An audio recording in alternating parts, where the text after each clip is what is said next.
Disclaimer. दोस्तों, ये कहानी केवल एक काल्पनिक रचना है। ये केवल लेखक के द्वारा रची गई यह एक कहानी है।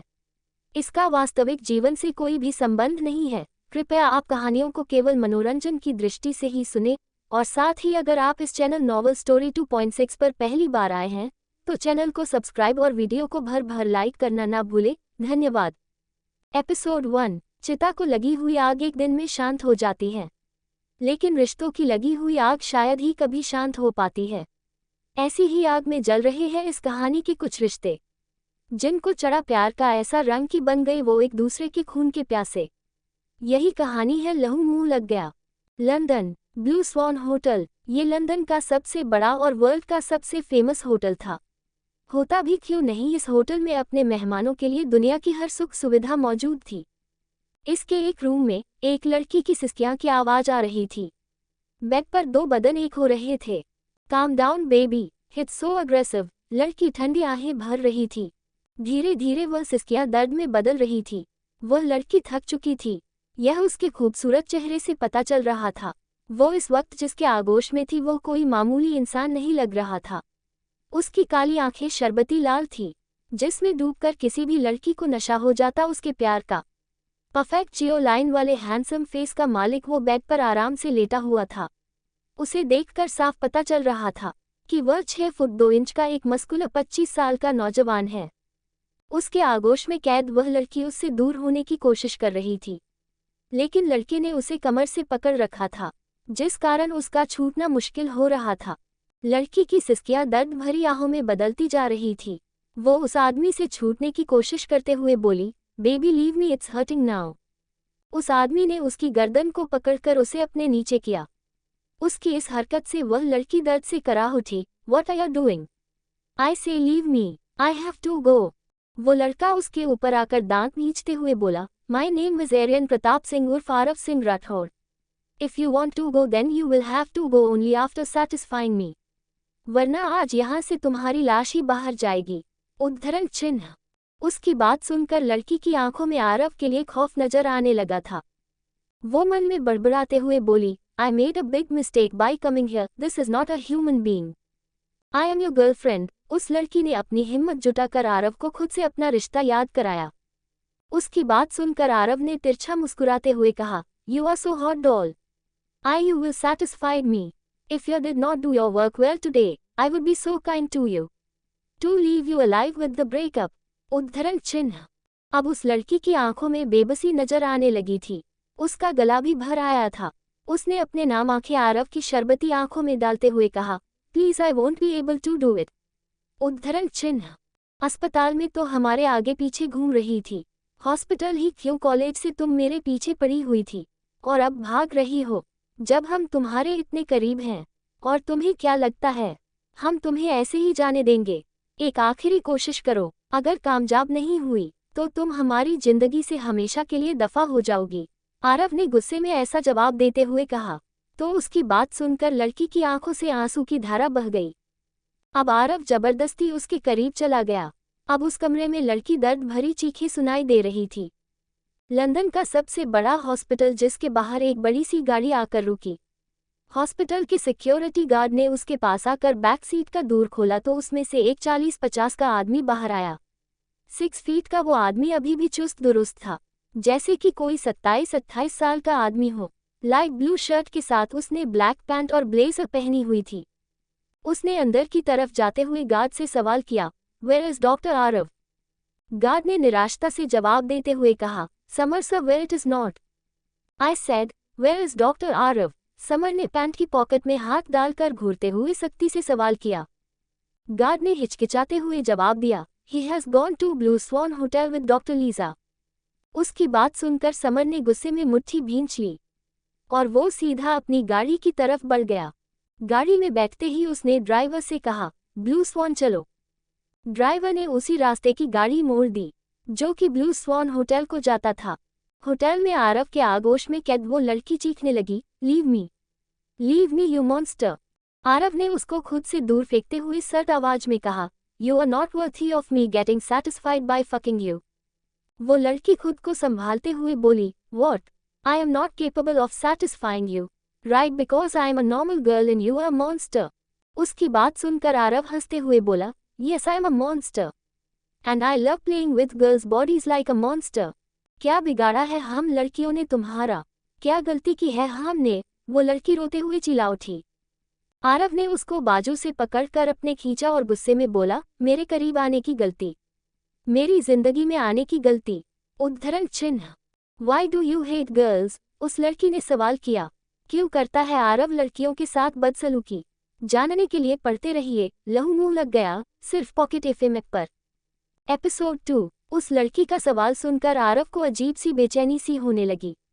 उसने लड़की को दूर फेंकते हुए गुस्से में कहा, let me answer your question, a girl like you does not have that much status, get lost now, don't even show me your face again. उसकी इस हरकत से वो लड़की गुस्से में घूर रही थी, क्योंकि वो इसके अलावा उस लड़के के खिलाफ कुछ नहीं कर सकती थी। उसने अपने कपड़े पहने और खुद को संभालते हुए कमरे से बाहर निकल गई। जैसे ही वो होटल से बाहर आए उसे समर मिल गया। Doctor Lisa. उसको देखते ही उस लड़की ने अपनी नज़र झुका ली। गुड इवनिंग समर सर, उसने नज़र चुराते हुए जवाब दिया। समर उसकी आहल ऊपर से नीचे तक देखते हुए मन में बोला, Aarav you become a monster and I can't stand it. उसने निराशता से सिर हिलाकर कहा, good night, be careful and go home. Lisa हाँ में सिर हिला वहां से चली गई। उसके जाते ही समर गुस्से में मुट्ठी भींचते हुए होटल के अंदर चला गया। इधर अंदर आरव ड्रेसिंग टेबल के सामने खड़ा अपने कपड़े सेट कर रहा था। उसने लीजा के जाते ही शावर ले लिया था। उसने इस वक्त नेवी ब्लू कलर का 3 पीस सूट पहन रखा था। उसके कमरे में एंटर करते ही समर ने पुकारा, आरव ये सब क्या है? यह आवाज सुनकर आरव ने दरवाजे की तरफ देखते हुए सहज भाव में बोला, समर फोफासा हम तो बस अपनी एक्स गर्लफ्रेंड के साथ थोड़ा एंजॉय कर रहे थे। गर्लफ्रेंड और ये लिजा, कब बनी ये तुम्हारी गर्लफ्रेंड? समर ने अपने गुस्से को कंट्रोल करते हुए मुंह बनाकर सवाल किया। गर्लफ्रेंड और ये लिजा, कब बनी ये तुम्हारी गर्लफ्रेंड? समर ने अपने गुस्से को कंट्रोल करते हुए मुंह बनाकर सवाल किया। आरव कॉफी टेबल के पास आया और वहां पर रखी एक फाइल लेकर उसे पढ़ते हुए बोला, गर्लफ्रेंड बनी थी फूफासा, हमारा ब्रेकअप हो गया। उसकी बात सुनकर समर फिर से मुंह बनाते हुए बोला, ये सब तुम अपनी लाइफ के साथ क्या कर रहे हो? एक लड़की की सजा तुम दुनिया की सब लड़कियों को दोगे क्या? आरव ने समर की बात सुनकर अपनी मुठ्ठियां कस ली। उसके सामने एक लड़की का हंसता हुआ चेहरा घूमने लगा। हल्की नीली आंखें, घुंघराले बाल और गुलाबी होंठ, जिस पर प्यारी सी मुस्कान लिए वो दुनिया की सबसे खूबसूरत लड़की थी, जिसका चेहरा आरव की आंखों के सामने घूम रहा था। फूफासा आपने प्यार किया और उसे हासिल कर लिया, लेकिन हमने प्यार किया और खो दिया, वो भी एक लड़की की वजह से। एक लड़की ने इस आरव सिंह राठौड़ को मात दे दी, जिसके सामने आज तक कोई जीतने का सपना नहीं दे पाया। आरव ने बोलते हुए एक अपने दर्द को एक झूठी मुस्कान के पीछे छुपा लिया। समर को भी उसकी बात से दर्द महसूस हुआ। वो अपना गुस्सा पीते हुए बोला, हर किसी को उसका प्यार हासिल हो ऐसा जरूरी नहीं है। गलती उस लड़की की थी तो उसे सजा देते। ऐसे लड़कियों के साथ करके तुम्हें क्या मिल रहा है? आरव ने जवाब देते हुए कहा, सुकून, कुछ पल का सुकून जो कि उस लड़की के मिलने तक हमें संभाल रहा है, क्योंकि जब वो लड़की हमारे सामने आएगी तो हम खुद को नहीं संभाल पाएंगे। उस ऐसी सजा देनी है जिससे वो हमसे मौत की भीख मांगे और उसे वो भीख भी ना मिले। बोलते हुए आरव ने एक कातिल मुस्कान के साथ समर की तरफ देखा। उसको देखकर समर ने मन में कहा, उस लड़की ने बहुत बड़ी गलती कर दी है इस इंसान को जानवर बनाकर। ये उसके साथ क्या करेगा उसने सपने में भी नहीं सोचा होगा। जब तक वो लड़की इसके सामने नहीं है तब तक उसकी लाइफ हेवन है। एक बार वो लड़की इसके सामने या गई उसकी लाइफ कंप्लीट हेल बन जाएगी। रॉन्ग फूफासा, उससे भी बदतर कर देंगे हम उसकी लाइफ। आरव ने उसको देखते हुए जवाब दिया और कमरे से बाहर चला गया।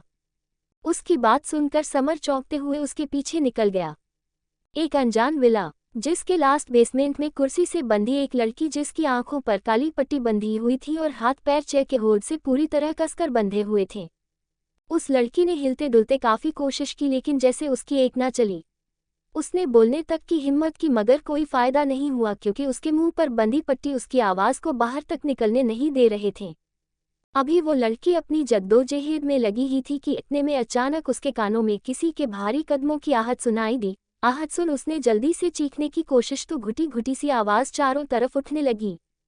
एक काली परछाई ने आकर उस लड़की को चारों तरफ से ढक लिया। पता नहीं किया, लेकिन वो कुछ वक्त तक ऐसे ही उस लड़की को खड़ा घूरता रहा। फिर अपने पीछे रखी कुर्सी को खींचते हुए उसके सामने किया और घुमाकर कुर्सी पर बैठा। इन सब की आवाज़ें सुन वो लड़की जैसे सिहर सी गई। उसने डरते हुए बोलने की कोशिश की, लेकिन उसकी आवाज़ को रोकने के लिए उसके कानों में एक धीमी आवाज़ पड़ी, शश हश, काम डाउन एंड शोर तो बिल्कुल नहीं, क्योंकि मुझे शोर का शो भी पसंद नहीं, समझी। इतना बोल वो लड़का चुप हुआ तो उसे सिर्फ उस लड़की की सिसकने की आवाज़ सुनाई पड़ी। उसने अपनी गर्दन को एक तरफ टेढ़ा कर आगे बढ़कर उसके चेहरे से वो पट्टी खोल अलग की तो अब वो लड़की आंखों को भींच कसकर रोने लगी। उस लड़के के होठों पर ना चाहते हुए भी एक शैतानी मुस्कुराहट आ खिली। उसने उस लड़की की नाजुक सी खूबसूरती को अपनी आंखों में उतारते हुए हाथ को आगे बढ़ाया और सिर्फ एक उंगली को उसके चेहरे पर घुमाना शुरू किया। वो लड़की डरते हुए कांपी, उसका रोना एक फकी में बदल सा गया। उसने धीरे घबराते हुए आंखों को खोल सामने देखा तो सामने एक लड़का बैठा था, बेहद हैंडसम और डैशिंग, लेकिन उसकी पर्सनैलिटी पूरी तरह से गुंडों वाली थी। और बेशक वो गुंडा ही था। उस लड़की ने अपना चेहरा फेर हिलने की कोशिश की तो उस लड़के ने धीरे से शैतानों की तरह हंसना शुरू किया। उसकी हंसी सुन वो लड़की डरी भी, लेकिन उसकी आंसुओं भरी आंखों में गुस्सा और नफरत भी था। वो लड़का बोला, उफ, क्या खूब बनाया है यार तुझे, दिल नहीं मानता तुझे मारने को, कसम से बड़ा बेदर्द होगा वो इंसान जिसने तुझ जैसी हसीन को मेरे हवाले ऊपर वाले को पहुंचाने को दे दिया। ये सुन वो लड़की अचानक और तेज रोने लगी। उसे रोता देख वो लड़का थोड़ा और आगे बढ़ा और उसके आंसुओं को अंगूठों से साफ करते हुए बोला, अच्छा चलो एक बात कहूँ, तू ऐसे रोते हुए अच्छी नहीं लगती, इसलिए चुप, शाबाश, एक अच्छी बच्ची की तरह चुप हो जा। मानता हूँ तुझे मारने के लिए लाया हूँ इधर, लेकिन क्या करूँ, तेरे को देखकर अब मन नहीं कर रहा मारने को, लेकिन अगर तेरे को नहीं मारा तो वो मेरे को ढूंढ कर मार देगा। और अपन की ज़बान है, एक बार दे दी मतलब दे दी, अब बोल क्या करूँ। अगर तू ऐसे रोएगी तो फिर बुरा लगेगा यार मेरे को, इसलिए एक काम कर, प्यार से मर जा, कसम से बप्पा कसम, बिल्कुल दर्द नहीं होगा तेरे को, बड़े प्यार से मारूंगा। वो लड़का बस अपनी धुन में बोले जा रहा था और वो लड़की बस डर के मारे रोए जा रही थी। उसकी आंखों में दिख रहा था कि वो इस वक्त मरना नहीं चाहती। अचानक उस लड़के ने कहा, अच्छा चल सुन, तुझे मरना नहीं है ना, देख मेरे को अच्छे से पता है तू मरना नहीं चाहती। अबे तू क्या, कोई भी मरना नहीं चाहता, लेकिन देख इस टाइम ऐसा है कि अगर तुझे छोड़ दिया तो मैं मर जाऊंगा और तुझे मारने का दिल नहीं कर रहा तो तू बता क्या करूं मैं। वो लड़की कंफ्यूजन से रोते हुए उसे देखने लगी। अभी वो सोच ही रही थी कि इतने में उस लड़के ने अपनी गन निकाल लोड करनी शुरू की। उसे ऐसे करते देख वो लड़की एक बार फिर टूटकर रोने लगी। उसने सुबकते हुए अपना सिरना में हिलाना शुरू किया। उसे रोता देख वो लड़का बोला, अच्छा सुन, रो मत, मैं जो कहूँगा वो करेगी। बिना सोचे समझे उस लड़की ने हाँ कर दिया। ये देख उस लड़के ने अपना सिर हाँ में हिलाते हुए पूछा, पक्का। एक बार फिर उसने कसकर हाँ में जवाब दिया तो लड़के ने होठों को बाइट कर पूछा, मुकरेगी तो नहीं। उस लड़की ने अपना सिर जल्दी से ना में हिलाया। लड़के फिर से पूछा, मैं कैसे मान लूं। इस बार उस लड़की के पास कोई रास्ता नहीं था। उसने थोड़ा गर्दन उठाकर इशारा किया। उस लड़के को कुछ भी समझ नहीं आया तो उसने उसे देखते हुए कहा, क्या। उस लड़की ने आंखों से इशारा किया, लेकिन फिर भी वो नहीं समझा तो अब झल्लाते हुए वो लड़का बोला, अबे रुक सुन, अगर तू बात नहीं मानेगी तो पक्का मरेगी, और मैं तेरे को तब पक्का मार दूंगा। तो सुन अब, अगर तेरे को जिंदा रहना है तो मेरे साथ तेरे को एक रात बितानी होगी, बोल मंजूर है। लड़की ने कुछ देर सोच विचार करके उसकी बात में हामी भरते हुए हाँ में सिर हिला दिया। वह गुंडा मुस्कुराते हुए बोला, ये हुई ना बात, अब मैं तुम्हें खोलूंगा, होशियारी करने की कोशिश भी मत करना। उसने उस लड़की को खोल दिया। लड़की ने पहले अपने दोनों कलाइयां को मसाज किया और फिर उस गुंडे की तरफ मुड़कर उसके गर्दन में दोनों बाहर डाल दी। गुंडे ने तुरंत उसकी कमर पर हाथ रखते हुए कहा, आज की रात हसीन हो जाएंगी। अच्छा, मैं तुम्हें इतनी पसंद आई। लड़की ने उसके गालों पर उंगलियों से सहलाते हुए ऐसा कहा तो उस गुंडे के चेहरे पर मुस्कान आ गई। उस गुंडे ने उसकी कमर पर अपनी पकड़ मजबूत करते हुए कहा, तुम तो कोई स्वर्ग की अप्सरा लगती हो, तुम्हारे साथ आज मैं स्वर्ग के दर्शन करना चाहता हूँ। उसकी बात पूरी करते हुए लड़की ने तिरछा मुस्कुराते हुए कहा, पर मैं तो तुम्हें हेल पहुँचाने वाली हूँ। Sorry, I am not a fairy of heaven, I am a devil. Now enjoy your journey to hell, goodbye. ऐसा बोलकर उसने गुंडे की गर्दन को एक झटके में मरोड़ दी और उसके प्राण पखेरु वहीं उड़ गए। उसका बेजान शरीर उस लड़की के सामने गिर गया। उसको देखते हुए वह लड़की तिरछा मुस्कुराते ही फिर बोली, अरनिया रावत को छुआ मतलब अपनी मौत को बुलावा दिया। दोनों एक बराबर है। एपिसोड 3। अरनिया ने गुंडे को मारने के बाद उसे चेक करके उसके फोन पर कुछ किया और उसे वहीं फेंककर वहां से बाहर आ गई। अरनिया ने अपनी लेफ्ट और राइट साइड कॉरिडोर में देखा, जहां से कुछ काले कपड़े पहने गार्ड्स उसकी ओर आ रहे थे। तभी उसने अपने बालों से एक पिन निकाली और उसे ही अपना हथियार बना लिया। फिर एक एक करके गार्ड्स को ठिकाने लगाने लगी। कुछ गार्ड्स के खून के छींटे उसके ऊपर पड़ रहे थे, लेकिन उसकी ब्लैक ड्रेस पर कुछ भी शो नहीं हो रहा था। कुछ देर में वो सबको ठिकाने लगाकर कॉरिडोर की दीवार से कूदकर वहां से बाहर आ गई। उसने अपने पास छिपे हुए फोन से किसी को फोन किया।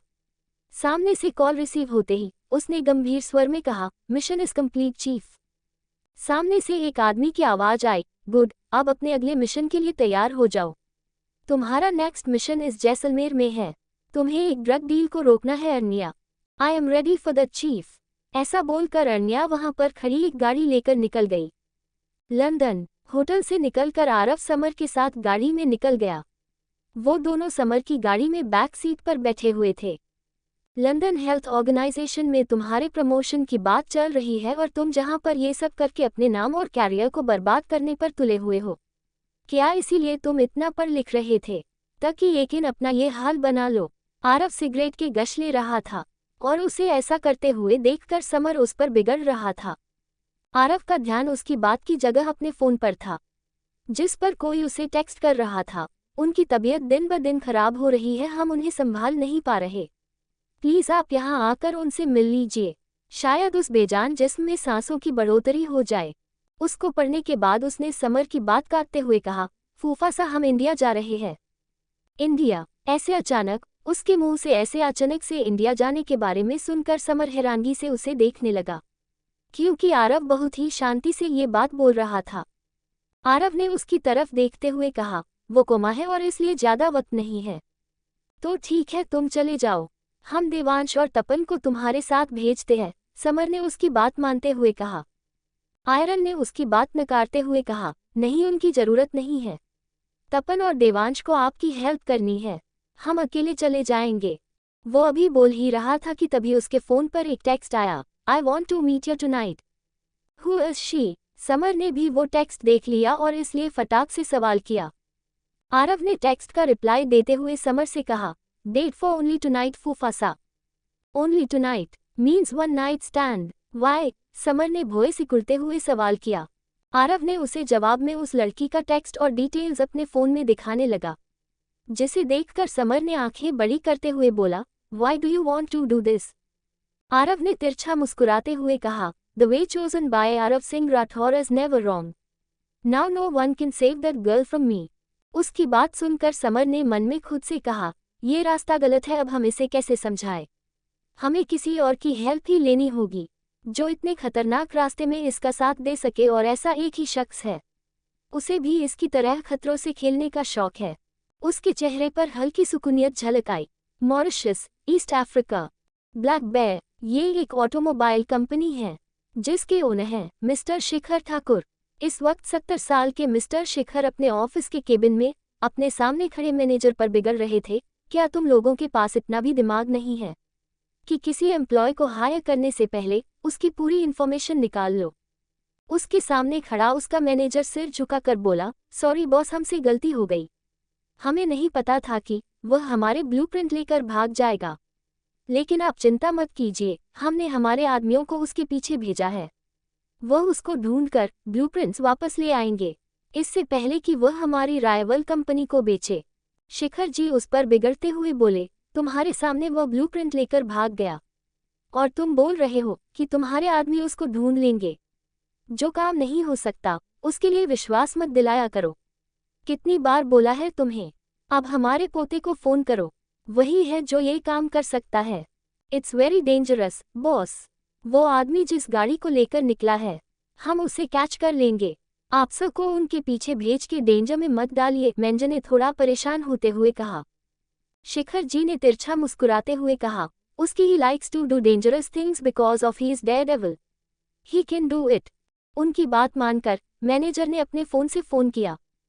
दूसरी तरफ एक roller coaster bike race start होने वाली थी। सभी बाइकर्स अपनी अपनी जगह पर खड़े हुए थे। अपनी बाइक के साथ सब ने अपने पसंद के हिसाब से रंग बिरंगे कपड़े और हेलमेट पहन रखे थे। रेस कोर्स की ऑडियंस बस एक ही नाम चिल्ला रही थी, डेयरडेविल। वही रेस में भाग लेने वाले बाइकर्स आपस में बात कर रहे थे। एक बाइकर ने रेस के प्लेस में खाली जगह को देखते हुए दूसरे बाइकर से सवाल किया, ये शक्ति अभी तक आया क्यों नहीं? अच्छा है ना, वो डरे डेविल ना आए, वरना हमारा जितना तो मुश्किल है। दूसरे बाइकर ने ऐसा कहा। वह लोग ऐसे ही प्रार्थना कर रहे थे कि शक्ति वहां पर ना आए। और इतने में रेस शुरू करने के लिए रेफरी ने पिस्तौल से फायर किया। रेस शुरू हो गई थी। एक रेस कोर्स में चल रही थी, तो वही एक रेस मॉरिशस की सड़कों पर चल रही थी, जहां एक गाड़ी को ओवरटेक करने के लिए एक बाइकर उसके पीछे लगा हुआ था। काले रंग के कपड़े और फुल फिट बॉडी बाइक पर बैठे बाइकर की हाइट का अंदाजा हो सकता था। उसने लेदर के कपड़े पहने हुए थे। उसकी हाइट 6 फीट थी। उसने अपने हैंडसम फेस को हेलमेट से ढक रखा था। उस गाड़ी में बैठा हुआ आदमी एक फॉरेनर था। उसकी नज़र अपने पीछे आ रही बाइक पर थी। वो थोड़ा डरा हुआ था, लेकिन गुस्से में था। Why is this bastard not leaving me? वह उस बाइकर से बचने के लिए वन वे में घुस गया। अब गाड़ियां उनकी तरफ आ रही थी, लेकिन वह दोनों उन गाड़ियों को चीरते हुए आगे निकल रहे थे। पर अभी भी वो बाइकर उस गाड़ी को ओवरटेक नहीं कर पाया था। अब वो लोग ब्रिज पर पहुंच चुके थे, जिस कारण ये चेसिंग और भी डिफिकल्ट के साथ साथ डेंजरस हो गई थी। उस बाइकर ने उस गाड़ी को पकड़ने के लिए अपने बाइक को ब्रिज की पतली सी दीवार पर चढ़ा दिया। ये दृश्य इतना खतरनाक था कि किसी के भी रोंगटे खड़े कर देता। वो बाइकर बहुत स्पीड और सावधानी से बाइक चला रहा था कि वहां से गुजरने वाली गाड़ियां के ड्राइवर भी उन्हें देखने लगे। और जिन गाड़ियों में लड़कियां थीं, वह तो उसके लिए सीटियां बजा रही थी। कुछ देर में उस बाइकर ने गाड़ी को ओवरटेक करके अपनी बाइक को दीवार से उतार के उस गाड़ी के सामने लाकर ब्रेक लगा दी। उसके ऐसा करने से बाइक पीछे से थोड़ा ऊपर उठ गई और गाड़ी वाले ने उससे टकराने से बचने के लिए अपनी गाड़ी की ब्रेक लगा दी। उसके ऐसा करते ही उस बाइकर ने अपने हाथ में पिस्तौल लेकर उसके माथे पर पॉइंट किया और जैसे ही उसने ट्रिगर दबाने का नाटक किया, उस फॉरेनर के माथे से गोली आर पार हो गई। उस बाइकर के पीछे कुछ गाड़ियां खड़ी हुई थी। फॉरेनर तो मर चुका था। उन गाड़ियों में से एक आदमी ने स्निपर से फॉरेनर को पॉइंट किया हुआ था। वह गाड़ी से उतरकर फॉरेनर की गाड़ी के पास आया। उसकी गाड़ी में एक बैग पड़ा हुआ था। वह उस बैग को लेकर उस बाइकर के सामने सिर झुकाकर बोला, thank you for help sir. वह बाइकर उनको जवाब दिए बिना ही वहां से बाइक लेकर निकल गया। स्नाइपर वाले आदमी के पास उसका साथी आया और उसने उसका कंधा थपथपाते हुए कहा, डेयरडेविल ऐसे ही है, अपना टाइम वेस्ट करना इनको बिल्कुल भी पसंद नहीं। कुछ देर में वह बाइकर उस रेस में पहुंच गया था। रेस कोर्स में शक्ति का वेट हो रहा था। उसको वहां देखकर ऑडियंस जोर जोर से चिल्लाने लगी, डेयरडेविल इज बैक। लेकिन बेचारे बाकी बाइकर्स का मुंह उतर गया था, क्योंकि उन सब को पीछे छोड़कर डेयरडेविल बीट करके रेस जीतने के करीब पहुंच चुका था। जैसे ही उसने फिनिश लाइन पार की, ऑडियंस उसके लिए चिल्ला उठी, Daredevil, the winner is Daredevil. Announcement हो गई थी। डेयरडेविल ने अपनी बाइक रोकी और हेलमेट उतारा। उसके हैंडसम चेहरे पर एक जीत वाली मुस्कान थी। उसके काले बाल उसके गोरे चेहरे की शोभा बढ़ाते हुए हल्के हल्के माथे पर आ रहे थे। उसकी काली आंखें इतनी दिलकश थी कि वहां मौजूद लड़कियों का दिल उसको देखकर ही धड़क उठा था। वह सभी उसके पास आ गई। वह सब उसको ऐसे मंडरा रही थी जैसे फूलों के आसपास भंवरे। Shakti baby, you are the best. I knew that you won. No one can defeat you. वह सब लड़कियां ऐसे ही उसकी तारीफें कर रही थी। Thank you girls, now don't waste my time because I have to talk to my grandpa. उनकी तारीफों को सुनने की जगह शक्ति ने अपना फोन निकाला, जिस पर बहुत सारी मिस कॉल आई हुई थी। लड़कियां अभी उसके आस पास ही थी। उसने सबसे पहले अपने दादू उर्फ शिखर जी को फोन किया। सामने से कॉल रिसीव होते ही, दादू क्या आपका काम हो गया? सामने से शिखर जी की आवाज आई, तुम्हें सौंपा गया काम कैसे नहीं होता? आखिर तुम हमारे पोते जो हो। अब अपनी ट्रॉफी लेकर जल्दी घर पहुंचो। हमने तुम्हारी जीत की खुशी में पार्टी रखवाई है। आई एम कमिंग दादू। इतना बोलकर शक्ति ने कॉल डिस्कनेक्ट की और दूसरी मिस कॉल पर नंबर डायल कर दिया। सामने वाले की बात सुनते ही शक्ति ने तिरछा मुस्कुराते हुए कहा, I am coming but it's a surprise so don't tell anyone. सामने वाले की बात सुनकर शक्ति ने कॉल डिस्कनेक्ट कर दी। उसने अपना हेलमेट पहनकर बाइक स्टार्ट की और चिल्लाते हुए बोला, आई एम बैक इंडिया। फिर से ठाकुर शक्ति का भौकाल राजस्थान में छाने वाला है।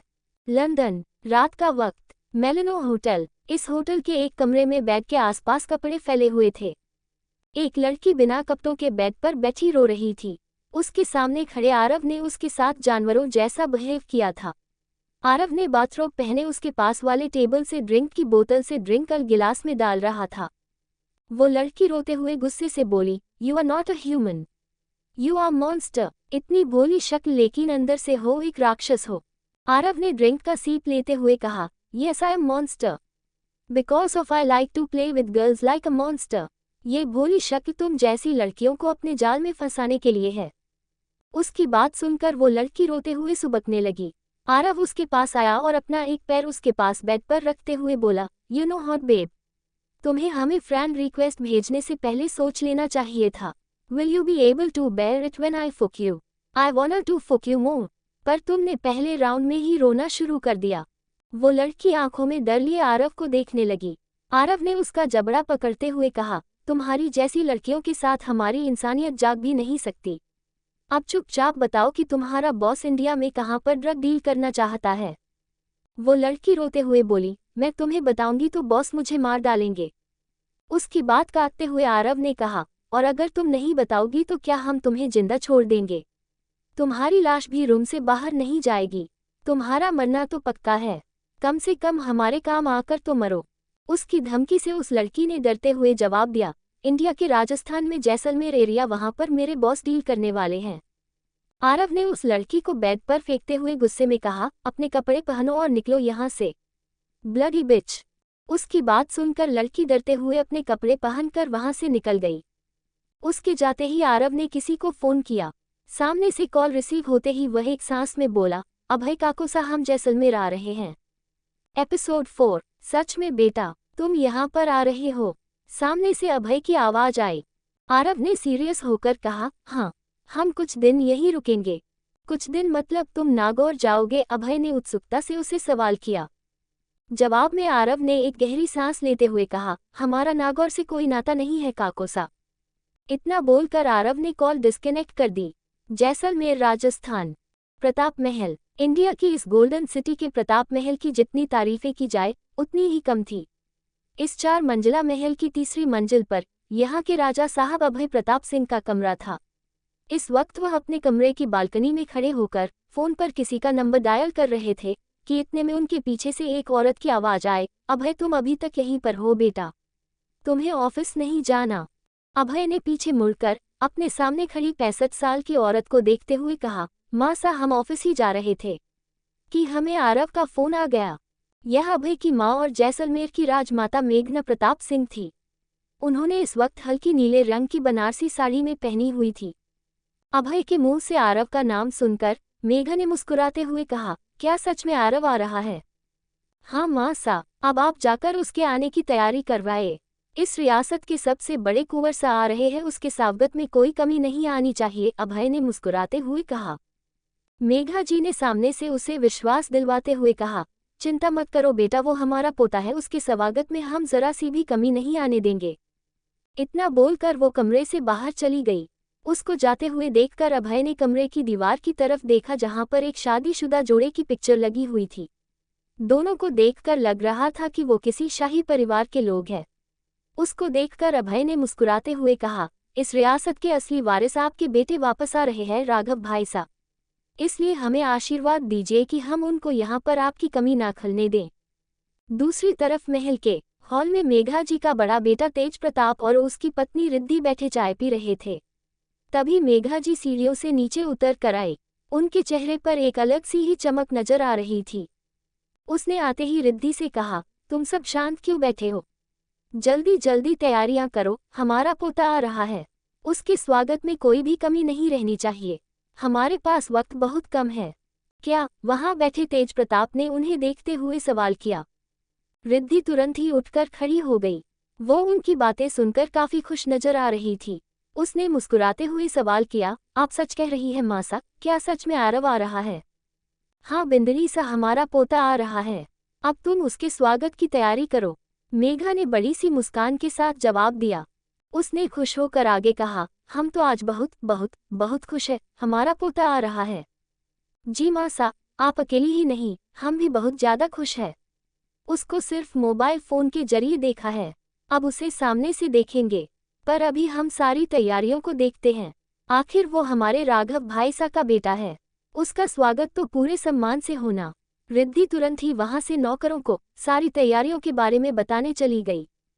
मेघा भी दीवानसा के साथ वहां से बाहर की तरफ चली गई ताकि बाकी की तैयारी देख सके। पर इन सब से अलग तेज प्रताप के चेहरे पर खुशी नजर नहीं आ रही थी। उसे देखकर तो ऐसा लग रहा था जैसे उसने न जाने कौन सी बुरी खबर सुन ली हो। वो सर्द आवाज में खुद से ही बोला, तो आखिर वो यहाँ आ ही रहा है। अच्छी बात है, सोचा था कि उससे कभी मिलना नहीं होगा, पर अब आमना सामना करने की बारी आ गई है। वहीं दूसरी तरफ Thakur house, Mauritius, East Africa. Shikhar ji अपनी पत्नी के साथ शक्ति के कमरे में उसके सामने खड़े हुए थे। शिखर जी थोड़े गुस्से में लग रहे थे और उनकी पत्नी आरती कुछ परेशान लग रही थी। आरती जी ने शक्ति को देखते हुए सवाल किया, बेटा तुमने हमको बताया काहे नहीं?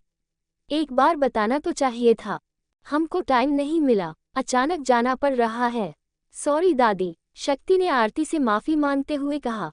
लेकिन शिखर जी उस पर थोड़ा बिगड़ते हुए बोले, कितनी बार तुम्हारे लिए तुम्हारे मॉम डैड ने फोन किया है, तब तो तुम इंडिया वापस नहीं गए, अब ऐसे अचानक कैसे फैसला कर लिया इंडिया वापस जाने का?